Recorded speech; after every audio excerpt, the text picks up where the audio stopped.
আসসালামু আলাইকুম।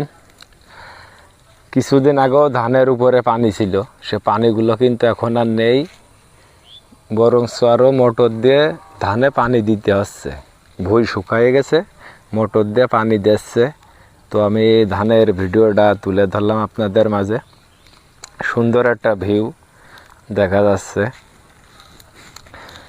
তো দেখেন, ধানের কিন্তু চাষিরা অনেক যত্ন করে, ঠিক আছে। তে মানুষেরও জীবনে মানুষের যদি কষ্ট না করে তাহলে কিন্তু মানুষের জীবনে সফলতাটা আসে না।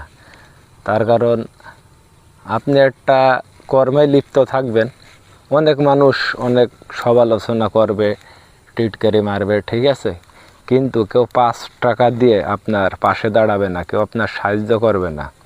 হ্যাঁ, উপহাস সবাই করবে, কিন্তু আপনার আপাত বিপদে কেউ পাশে দাঁড়াবে না। তাই আপনার নিজের যোগ্যতায় কিন্তু আপনাকে বড় হতে হবে, ঠিক আছে, পয়সা উপার্জন করতে হবে। তো আমার ভিডিওটাই পর্যন্তই। ধন্যবাদ সবাইকে।